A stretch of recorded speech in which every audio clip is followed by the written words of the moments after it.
Scientific astrology equals to science, calculation, math. আমাদের জীবনে বিফলতার কারণ কি? কোন কোন গ্রহ প্রতিবন্ধকতা সৃষ্টি করছে আমাদের জীবনে? এই ক্যালকুলেটিভ অ্যাস্ট্রোলজি নিয়েই জীবনের নতুন সফলতার খোঁজ দিতে আসছে একেবারে বিজ্ঞানসম্মত অনুষ্ঠান দ্য ক্যালকুলেটিভ অ্যাস্ট্রোলজি। সঙ্গে থাকছেন স্যার সুমন্ত জি চৌধুরী।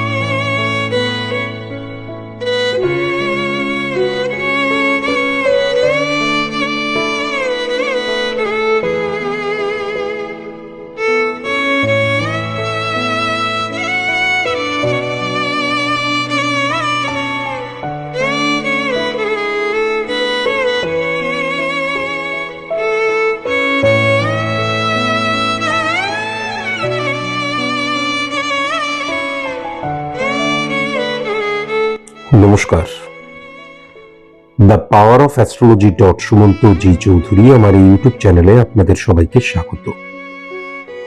আমি এখন আলোচনা করব 2025 এই বছরটির শেষ 12টা দিন কুম্ভ রাশির জাতক জাতিকাদের কেমন যাবে এবং কি কি সাবধানতা অবলম্বন করা প্রয়োজন। মূলত আমি 9টি দিক নিয়ে কিন্তু আলোচনা করব। আমি যদি প্রথমে সেকেন্ড হাউসকে লক্ষ্য করি, 11th হাউসকে লক্ষ্য করি, 10th হাউসকে লক্ষ্য করি, বৃহস্পতির উচ্চস্থ অবস্থা মঙ্গলকে হিট করছে, রবিকে হিট করছে। আবার যদি অন্যদিকে দেখা যায় তাহলে 3-7-10 ক্যালকুলেশনের মধ্যে দিয়ে শনি কিন্তু উচ্চস্থ হয়ে যাচ্ছে।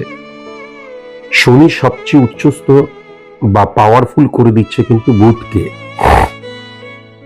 তাহলে চোখ বন্ধ করে বলে দেওয়া যায়, যদিও আমি সার্বিক মতে এই আলোচনাটা করছি, তবু বলা যায় যে কুম্ভ রাশির জাতক জাতিকাদের সোর্স অফ ইনকাম, অর্থনৈতিক স্টেবিলিটির জায়গা মারাত্মক লক্ষ্য করা যাচ্ছে। 2026 একটা মারাত্মক শক্তিশালী বছর, শুভ বছর হতে চলেছে কুম্ভ রাশির জাতক জাতিকাদের জীবনে।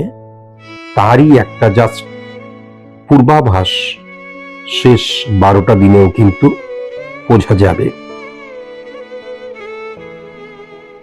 ইম্পর্টেন্ট ফ্যাক্টর যেটা হচ্ছে, যদি আমি রাহুর অবস্থান লক্ষ্য করি, 6-9 কানেকশন 12 নম্বর ঘরকে হিট করছে, আবার 1 নম্বর ঘরকেও হিট করছে, কিন্তু রাহু উচ্চস্থ হয়ে রয়েছে। সেকেন্ড হাউসকে কিন্তু বিন্দুমাত্র হিট করছে না, সুতরাং ওয়েস্ট অফ মানির জায়গাটা লক্ষ্য করা যাচ্ছে না, বরঞ্চ সঞ্চয়ের জায়গাটা জোরালো হচ্ছে এবং সঞ্চয়ের দিকে কুম্ভ রাশির জাতক জাতিকারা দৃষ্টি দেবে, সেটাও কিন্তু লক্ষ্য করা যাচ্ছে। সুতরাং অর্থনৈতিক জায়গাটা কিন্তু পরিপুষ্ট হয়ে উঠছে। সুদূর প্রসারী, ক্ষণিকের পরিপুষ্টতা তা কিন্তু নয়, সুদূর প্রসারী।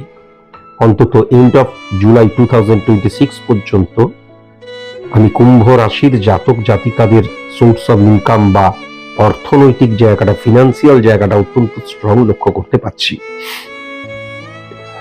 এখন এই যে একাধিক সোর্স অফ ইনকামের মধ্যে উচ্চস্থ শুক্র 6-9 তুলা রাশিকে নিজের রাশি এবং সবচেয়ে ইম্পর্টেন্ট মেষ রাশিকে সমসপ্তমে হিট করছে, কিন্তু শুক্র এবং মঙ্গল উভয়ই কিন্তু স্ট্রং জোনে রয়েছে।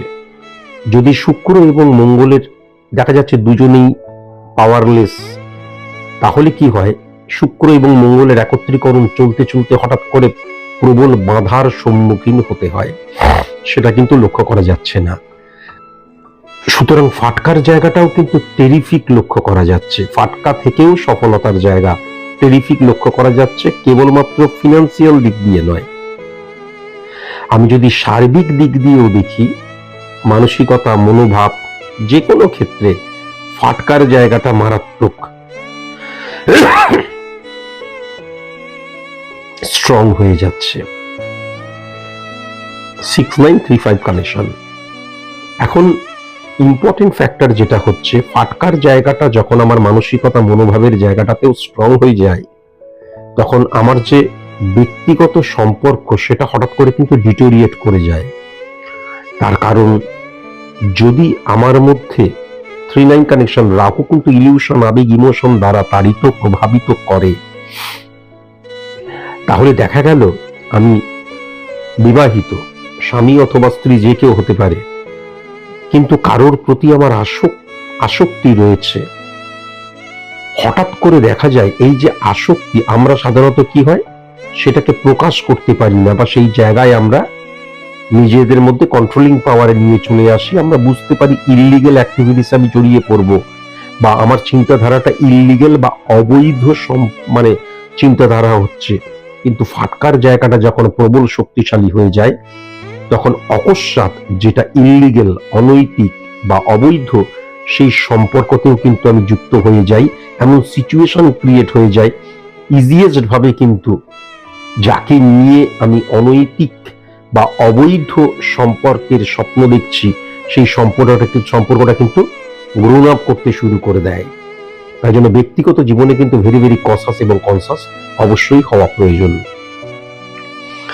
ইম্পর্টেন্ট ফ্যাক্টর যেটা হচ্ছে, 7 নাম্বার ঘরকে বুধ যখন হিট করে, ধরে নেওয়া যাক আমি শ্যামবাবু, আমার স্ত্রী রয়েছে, সন্তান রয়েছে, আমি সন্তানের কাছে, স্ত্রীর কাছে দেবতা স্বরূপ, কিন্তু দেখা যাচ্ছে আমি আমার যখনই পাড়া, সমাজ, বাইরে বেরোচ্ছি, তখনই সেখানে আমার অবৈধ ক্রিয়াকর্ম চলছে। এটা কিন্তু 7 নাম্বার ঘরে বুধের একটা মারাত্মক নেগেটিভ ইনফ্লুয়েন্স। আবার যখন আমি আমার পাড়াতে ঢুকছি, আমার এলাকায় ঢুকছি, তখন আমি একদম রাম হয়ে ঢুকছি, আমি একদম সততার প্রতীক হয়ে ঢুকছি।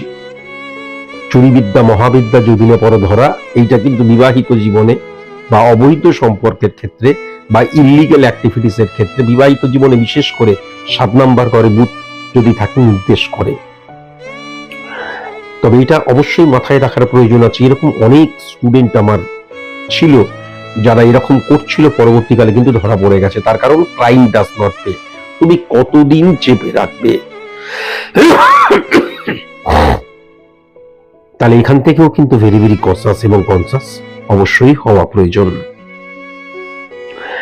সুতরাং ফাটকার জায়গাটা মারাত্মক ইনক্রিজ করছে, ইনকামের জায়গাটাও মারাত্মক ইনক্রিজ করছে, অর্থ, ওয়েস্ট অফ মানি বা অর্থ নষ্ট করার জায়গাটা বিন্দুমাত্র লক্ষ্য করা যাচ্ছে না। সুতরাং সঞ্চয়ের জায়গাটাও কিন্তু মারাত্মক ইনক্রিজ করছে। শুধুমাত্র মনে রাখা প্রয়োজন আছে যে আমার যে ব্যক্তিগত জীবনে আমি যেন কোনো ইললিগেল অ্যাক্টিভিটিসে জড়িয়ে না পড়ি বা অবৈধ সম্পর্কে যেন জড়িয়ে না পড়ি। আর আরেকটা জিনিসও কিন্তু সেকেন্ড হাউস দ্বারা বোঝা যাচ্ছে, সেটা হচ্ছে আত্মীয় স্বজন কখনোই কিন্তু আমার ভালো চাইবে না, গুপ্ত শত্রুতার জায়গা লক্ষ্য করা যাচ্ছে। ভেরি ভেরি কসাস এবং কনসাস অবশ্যই হওয়া প্রয়োজন। যারা সার্ভিস হোল্ডার, অত্যন্ত পজিটিভ সময়, এই 12টা দিনও তোমরা বুঝতে পারবে সাপোর্টিভ জায়গা বা কর্মস্থলকে তুমি তোমার দ্বারা প্রভাবিত করবে। হ্যাঁ, বরঞ্চ দায়িত্ব বৃদ্ধি পাওয়ার জায়গা লক্ষ্য করা যাচ্ছে। কিন্তু যারা চাকরি পাওয়ার জন্য নিজেদেরকে তৈরি করছো, এই সময় কোনো এক্সাম দিও না। এই সময় কিন্তু সঠিক মতন এক্সাম বা এই মানে অপশনাল হয়ে যাওয়া, এই এক্সামটা দেবো না ওই এক্সামটা দেবো, নাকি ওই এক্সামটা দেবো, এরকম করে কি হবে, আমি ভুলভাবে নিজেকে নিয়ন্ত্রিত এবং নিয়োজিত করতে পারি, ইমপ্লিমেন্ট করতে পারি, এটাও লক্ষ্য করা যাচ্ছে। আর সরকারি চাকরির জন্য একবজ্ঞা হয়ে কখনো থেকো না। সেটা কিন্তু শেষ 12 দিন 2025 এর, আবার 2026 এও আমি যেটা দেখতে পাচ্ছি, বেসরকারি চাকরির জায়গায় গোল্ডেন টাইম। যারা বিজনেসম্যান তাদের ক্ষেত্রে অত্যন্ত পজিটিভ, কিন্তু ইললিগেল অনেক অপরচুনিটি আসবে। এবার তুমি যদি সেইগুলোকে মনে করো যে চুরিবিদ্যা মহাবিদ্যা যদি না পড়ো, ধরা কেউ তো দেখতে পাচ্ছে না, ইনলিগেল অ্যাক্টিভিটিসে জড়িয়ে পড়ি, ফাটকা রিলেটেড জায়গা থেকেও কিন্তু, হ্যাঁ, আমি যেটা দেখতে পাচ্ছি অনৈতিক ক্রিয়াকর্মে জড়িয়ে পড়তে পারো, বা সেরকম মানুষের সাথে তোমার পরিচয় হতে পারে, এখান থেকেও ভেরি ভেরি কসাস এবং কনসাস অবশ্যই হওয়া প্রয়োজন। আদারওয়াইজ বিজনেসের জায়গাটা কিন্তু টেরিফিক রয়েছে আমি দেখতে পাচ্ছি। ব্যক্তিগত জীবনে ওই যে বললাম ছুপা রুস্তম, ব্যক্তিগত জীবনে কিন্তু অবৈধ সম্পর্ক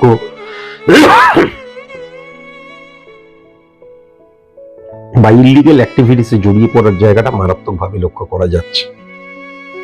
এখান থেকেও কিন্তু ভেরি ভেরি কসাস এবং কনসাস অবশ্যই কিন্তু হওয়া প্রয়োজন। কেমন? তাছাড়া কিন্তু ব্যক্তিগত জীবনে দেখা যাবে স্বামীর প্রতি স্ত্রী, স্ত্রীর প্রতি স্বামীর কমিটমেন্টের জায়গাটা মারাত্মক থাকবে, অত্যন্ত পজিটিভ। বা আমার কোনো অড সিচুয়েশন ক্রিয়েট হলে কিন্তু স্বামী অথবা স্ত্রী, আমার যিনি জীবন সঙ্গী বা জীবন সঙ্গিনী, একদম যে কোনো অড সিচুয়েশনে আমার পাশে এসে দাঁড়াবে। শুধুমাত্র আমার যে সততা, সেই সততা যেন ভঙ্গ না হয়ে যায়, হ্যাঁ, আমার কামনার কাছে যেন আমার সততা হেরে না যায়, বা রেসপন্সিবিলিটির জায়গাটা যেন ক্ষুণ্ণ না হয়, এটা অবশ্যই মাথায় রাখার প্রয়োজন আছে। ব্যক্তিগত জীবনে কিন্তু বাবা এবং সন্তানের মধ্যে বন্ডিং এর জায়গা পজিটিভ লক্ষ্য করা যাচ্ছে না, কিন্তু বাবার দিক দিয়ে, জনকের দিক দিয়ে অত্যন্ত পজিটিভ ভাইব্রেশন। আমি সব জেনে গেছি, সব বুঝে গেছি, কোনো কাজ করতে গিয়ে দূর বাবা তুমি কি বলবে, আমি সব জানি, এই মানসিকতা যেন কখনো না থাকে। মাতৃভাব অত্যন্ত পজিটিভ লক্ষ্য করতে পারছি। কেমন? মাকে তুষ্ট রেখো, সুখী রেখো, মা যেন আনন্দে থাকে, সেটা তোমার কাছে কিন্তু আশীর্বাদ স্বরূপ হবে, এটাও কিন্তু আমি পরিষ্কার লক্ষ্য করতে পারছি। স্টুডেন্টদের ক্ষেত্রে কিন্তু অত্যন্ত পজিটিভ সময়, অত্যন্ত পজিটিভ সময়, বিশেষ করে যারা তোমরা মাধ্যমিক এক্সাম দেবে, উচ্চ মাধ্যমিক এক্সাম দেবে, হ্যাঁ, যারা তোমরা গ্রাজুয়েশন লেভেলে পড়াশোনা করছো, উচ্চ শিক্ষার জন্য যারা পড়াশোনা করছো, সবার ক্ষেত্রে কিন্তু খুব পজিটিভ সময়। এই সময় বন্ধুত্বের জায়গাটাও কিন্তু পজিটিভ লক্ষ্য করা যাচ্ছে, কিন্তু প্রেমজ সম্পর্ক বা ইলিউশন, আবেগ, ইমোশন দ্বারা কোনো সম্পর্ক স্থাপন পজিটিভ লক্ষ্য করা যাচ্ছে না। সেক্ষেত্রে কিন্তু ওয়েস্ট অফ মানি এবং West of emotion, West of feelings এর জায়গাটাও লক্ষ্য করা যাচ্ছে। ভেরি ভেরি কসাস এবং কনসাস অবশ্যই হতে হবে। আমি প্রেমজ জায়গাটা যদি খুব ভালো মতন লক্ষ্য করি, তাহলে কিন্তু বেশ পজিটিভ রয়েছে। হ্যাঁ, কণ্টক গাড়ি কমল সমপততলা মঞ্জির চিরহি ঝাঁপি, রাগরি বাড়ি ঢারি করি পি চলো চলোইতে অঙ্গুলি চাপি। এই যে রাধা কৃষ্ণের প্রেমের মধ্যে যে একটা কাম বহির্ভূত কামনাই কেবল প্রেম নয়, এক্ষেত্রে আমার যদি না থাকে সুর, তোমার আছে তুমি তা দেবে, আমার গন্ধহারা দূর তোমার কাছে সুরভি নেবে, এরই নাম প্রেম। এই যে ভালোবাসার বহিঃপ্রকাশ, সেটা কিন্তু কুম্ভ রাশির জাতক জাতিকাদের মধ্যে আমি লক্ষ্য করতে পারছি। কিন্তু প্রেম বা প্রেমজ বিবাহ বা বিবাহ, এই বিবাহ কেন্দ্রিক কোনো আলোচনা বা চিন্তাধারা যেন এই শেষ 12 দিনের মধ্যে না আসে। অসুস্থতার জায়গা যেটা লক্ষ্য করা যাচ্ছে, ফুসফুস জনিত প্রবলেম, অ্যাডিকশনের জায়গাও লক্ষ্য করা যাচ্ছে, নিদ্রাহীনতার জায়গাও কিন্তু লক্ষ্য করা যাচ্ছে, বা ঠিক মতন ঘুম হচ্ছে না, মাথা বা চোখ, মাথা দপদপ করছে, চোখ জ্বলছে, ফুসফুস রিলেটেড প্রবলেম, হার্ট রিলেটেড প্রবলেমের জায়গাও লক্ষ্য করা যাচ্ছে, গ্যাস, অম্বল, বুক জ্বালা, হ্যাঁ, ডাইজেস্ট না হওয়া, এগুলো কিন্তু লক্ষ্য করা যাচ্ছে। মেয়েদের ক্ষেত্রে ঋতুস্রাব, সাদাস্রাব জনিত প্রবলেম লক্ষ্য করা যাচ্ছে, অনিয়ন্ত্রিত ঋতুস্রাবের জায়গাটাও কিন্তু লক্ষ্য করা যাচ্ছে। ভেরি ভেরি কসাস এবং কনসাস হতে হবে, ক্র্যাম্প লাগতে পারে, খুব সাবধান। এবং 3639 কানেকশন, অসুস্থতার জায়গায় যেটা লক্ষ্য করা যাচ্ছে সেটা হচ্ছে যে আমরা বলি না যে ওই আমাদের জীবাণু দ্বারা রোগ হওয়া, এই জায়গাটাও লক্ষ্য করা যাচ্ছে, এবং নার্ভ রিলেটেড প্রবলেমের জায়গাটাও মারাত্মকভাবে কিন্তু লক্ষ্য করা যাচ্ছে। গুপ্ত শত্রুতার জায়গা যদি লক্ষ্য করি, তাহলে দক্ষিণ দিক এবং উত্তর দিক কিন্তু একদম পজিটিভ নয়। বি অক্ষর দিয়ে, ডি অক্ষর দিয়ে, কে অক্ষর দিয়ে, এম অক্ষর দিয়ে, ও অক্ষর দিয়ে যাদের নাম, তারা কিন্তু গুপ্ত শত্রুতার দ্বারা তোমার ক্ষতি করে দিতে পারে। ভেরি ভেরি কসাস এবং কনসাস অবশ্যই হওয়া প্রয়োজন। শুভ সংখ্যা আমি যেটা লক্ষ্য করতে পারছি, 11 সংখ্যা, 16 সংখ্যা, 19 সংখ্যা, 21 সংখ্যা, 23 সংখ্যা, 25 সংখ্যা, 28 সংখ্যা, 30 সংখ্যা এবং 31 সংখ্যা। শুভ রং যেটা আমি দেখতে পাচ্ছি সেটা হচ্ছে কমলা রং, গোলাপি রং এবং সাদা রং। শুভ দিক যেটা আমি দেখতে পাচ্ছি সেটা হচ্ছে পশ্চিম দিক এবং পূর্ব দিক। আর শুভ অক্ষর যেটা লক্ষ্য করতে পাচ্ছি সেটা হচ্ছে এস অক্ষর, আর অক্ষর, আই অক্ষর। আর ভেরি ভেরি কসাস এবং কনসাস অবশ্যই হওয়া প্রয়োজন কুম্ভ রাশির জাতক জাতিকাদের, প্রথমত মেষ রাশি থেকে, দ্বিতীয়ত হচ্ছে কর্কট রাশি থেকে এবং তৃতীয়ত হচ্ছে সিংহ রাশি থেকে। এই রাশির সাথে বন্ডিং বা ভাইব্রেশনটা পজিটিভ নয়, এটা কিন্তু আমি লক্ষ্য করতে পারছি। অত্যন্ত পজিটিভ বছর হতে চলেছে 2026 কুম্ভ রাশির জাতক জাতিকাদের ক্ষেত্রে। অনেকে অনেক রকম ভাবে ভয় দেখাচ্ছে, কিন্তু আমার কথা মিলিয়ে নিও। এবং 2026টা যে মারাত্মক শুভ বছর হতে চলেছে তার একটা ছোট্ট নমুনা, মানে T20 ম্যাচ যেমন হয়, যেমন T5 5 ওভারের কোনো ম্যাচ, সেরকম ধরনের 12 দিনেই তুমি বুঝতে পারবে 2026 তোমার অনুকূলে আসতে চলেছে। এই সময়টায় অনেক অপরচুনিটির জায়গা এবং নিজেকে অনেক বেশি স্বতঃস্ফূর্ত ভাবে তোমার মনে হবে। যদি তুমি, এটা একটা সার্বিক মতে আলোচনা করলাম, যদি তুমি মনে করো তুমি আমার কাছে আসবে, বা যদি তুমি মনে করো যে আমি ব্যক্তিগত আমার ব্যক্তিকেন্দ্রিক প্রেডিকশনটি করাতে চাই, তাহলে অবশ্যই কিন্তু আমার চেম্বারে আসতে হলে আমার কিছু নিয়ম আছে, সেই নিয়মগুলো অবশ্যই জেনে নেবে। আমার বুকিং নাম্বার হচ্ছে, অফিস নাম্বার হচ্ছে 7003055489। আজকের মতন এইটুকুই, নমস্কার।